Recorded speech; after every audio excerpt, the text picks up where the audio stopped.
Ageno kanyo nirio makare kama mora maintiere en kanyo sa apara mami dhiambo ka utuloni makende marwakini machigni mar yudo weche manyien mawa ikoni mana kokalo e wang' jowi mari mar Kala TV. Inyalo yudo wakanyo bende e mbui marwa mopogore mano mar Facebook Kala TV, mano mar X kachiel koda kamano mar TikTok Kala TV koda kamano mar YouTube Kala TV. Kama mora maintiere aka utuloni makende marwakini machigni wechegi ikeloni kodan Brenda Agenyo. Kawachako to eni jonyuol e skund nyiri Mamoi Girls sindo no wuokoko kendo bago ng'anyo mamuol mabende koro to gikwedo godo malich mokalo kang mabende koro to nokaw koda kaduol mochung' ne ndiko jopuonje pacho kaeri TSC mar ne wilo japuonj maduong' mar skulno kendo kelo negi japuonj machielo mabende koro to giwacho ni ok osebedo katiyo maber kata matin e skunde ma osebedo ka oteloe. Jonyuol go kane loso koro ka ute fwambo koro to ywak malich mokalo ni ok gidwar japuonjno mabende ng'ere gi mar Madam Mary Omwanda mabende koro to giwacho ni ok osebedo ka nyiso duoko maber e skunde ma osebedo ka opuonjoe. Bende koro to giywak ni japuonjno ike osekalo ka bende koro to gidwaro mondo miduolno mar TSC owuog oko mar neno ni ogolo oko japuonjno kendo ochiwo negi japuonj machielo mabende koro to nyalo tayo skulno e yono mowinjore.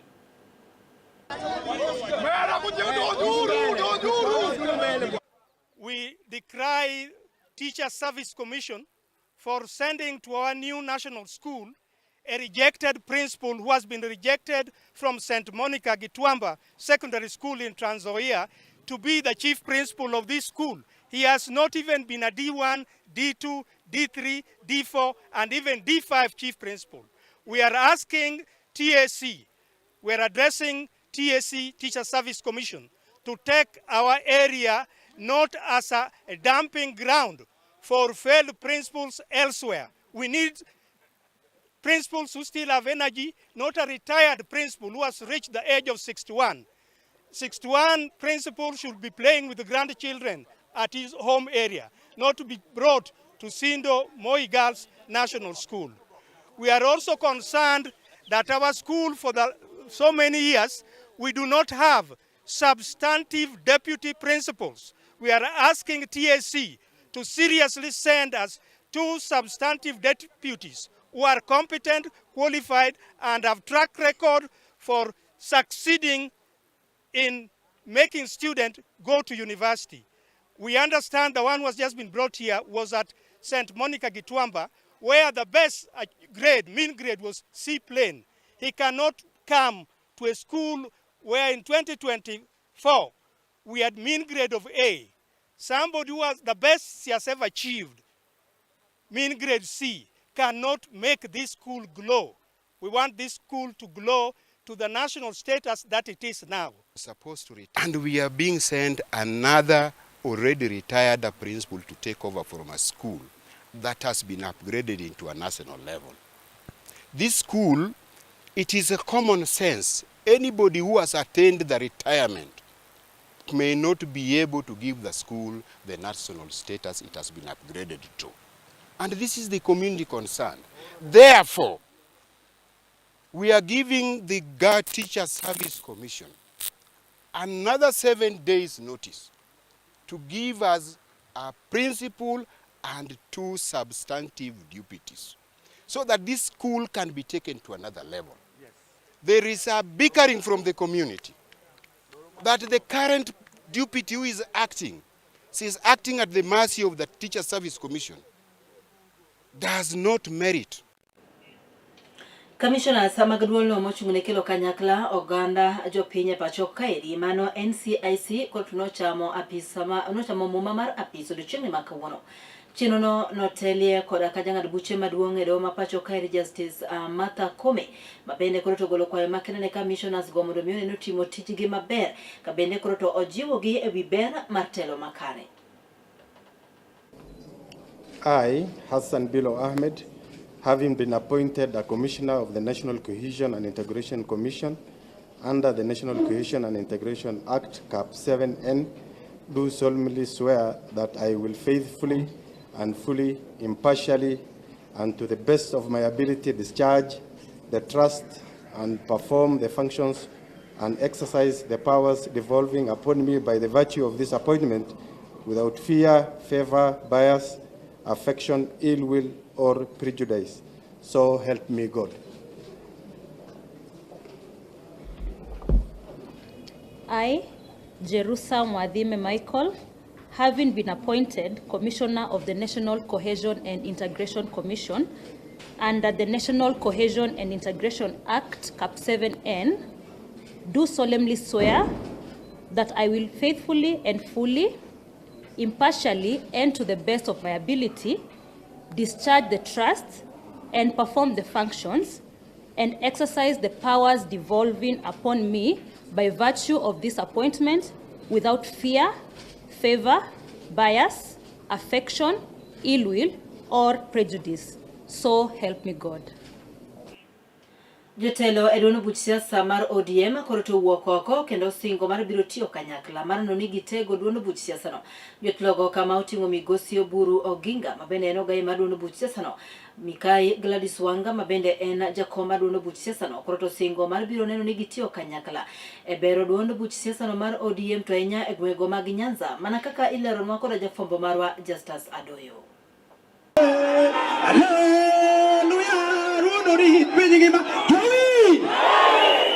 Kaluwore kod rombe goeko ma opogore opogore mabende osebedi kibago kod duond buch siasa noero mar ODM e pacho kaendi.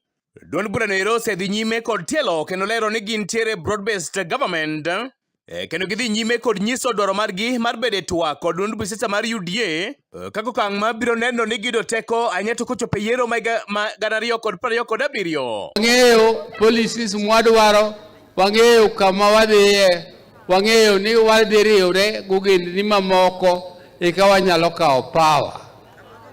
To wadhi negotiate motegno gi UDA. To weuru wacho ni walewo, ok walewo, saponi yiero en higa manyien.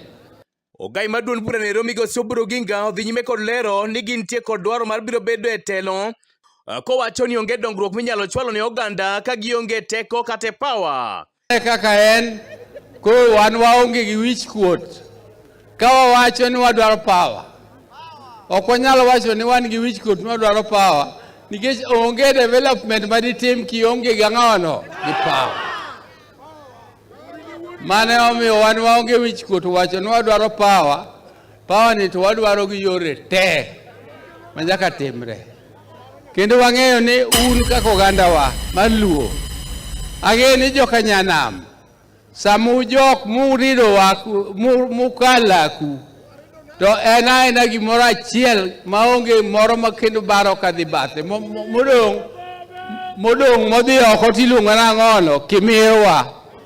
Dhok achiel mosir machiegni kod gavana e kaunti no Homa Bay Mikai Gladys Wanga kabende olero ni tijgi maduong' en tego duond buch siasa noero mar ODM. The future of our party and how we obtain political power through constitutional means, which includes coalitions with other like-minded parties, which includes voter mobilization so that we have the numbers.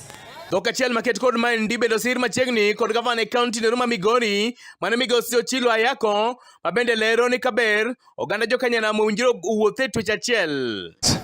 To kane wantiere Mombasa to waga gamba ka Mombasa kanyo to ng'ata kochung' to wacho ni joluo une ombong kendo une ratil kendo une nguso mar ODM ang'o miyo ugo koko kendu. Jogo nowacho ma party leader to gi party chairman okoni waduog wago kodu mbaka mondo wariwre wabed gimoro adi.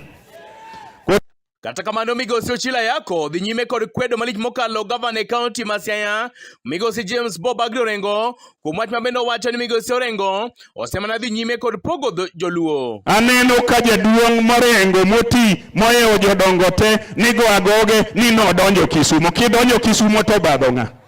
Nigo agogi gi nyithindo moko matindo ni donjo Kisumo. Kisumo wadonje pile to kogi 31st mar dweni to koro wadwa nyono kanyo, wadwa ng'anyo kanyo, wadonjo gi Siboi kose ok wadonje. Dhok mabende osir machiegni kod jalup gavana e sirkand kaunti ma Kisumo Laktar Matthew Chieng Owili mabende okwayo oganda jokanyanam ni ka giyie to giteg chama kendo giwuog oko gindikre kaka joling' ombulu. Ni party leader the negotiation gi President Ruto and the chairman of UDA To maduong' ahinya gibiro ng'iyo to wan mwadhi kodgi e mesani, wan kod kura di. Omiyo nakwau kaka jochama, gima ng'eny mosewach ka modhi timo, upar ne jowa, gindikre kaka jogo kura, mondo ka wadhi kucho, to wan gimiluongo nang'owa strength. Koso kamano. Weche maket kod magi josiasa gi eki mabende wuok e ODM nowacho e kinde romo moro mar siasa mar ODM mabende ne gibago e boma maduong' ma Kisumu. Ne Kala TV kok e Kisumu County, an Justus Adoyo. Jatend piny Kenya Laktar William Ruto koro ni e limbe mare mar ndalo ariyo mano e bomano ma Astana mayudore e piny Kazakhstan.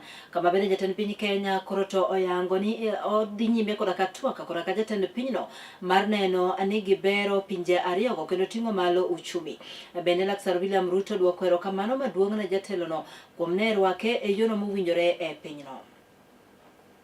I want to assure you that my visit here is deliberate and intentional to elevate the relationship between our two countries, to build on the relationship that already exists, the trade and investment opportunities that are already underway between our two countries.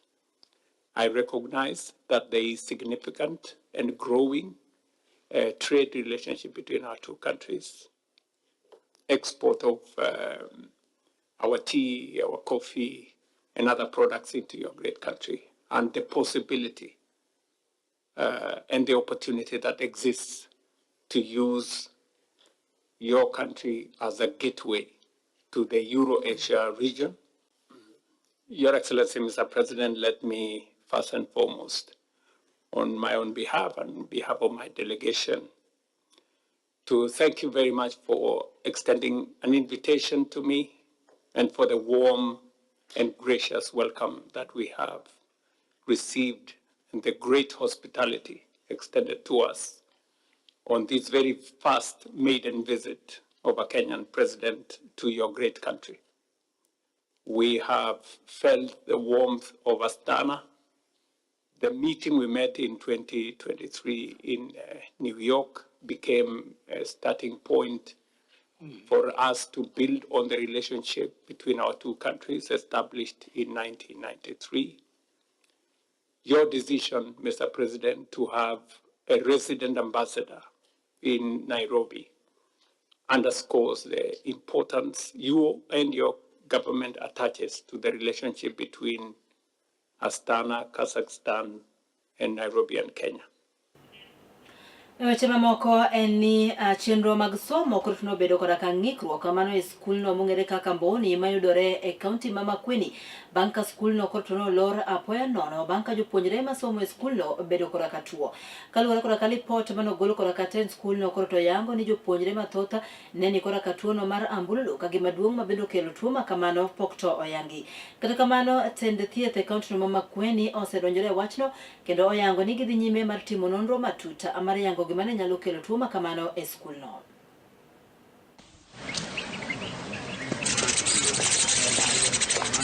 Tulipata habari kuhusu watoto walio wagonjwa wa Mboni Girls Secondary School na ofisi ya Sub-County Medical Officer in Charge Mboni Sub-County iliweza kukusanya wahudumu waliopelekwa hapo shuleni ndio waweze kujua chanzo cha ugonjwa.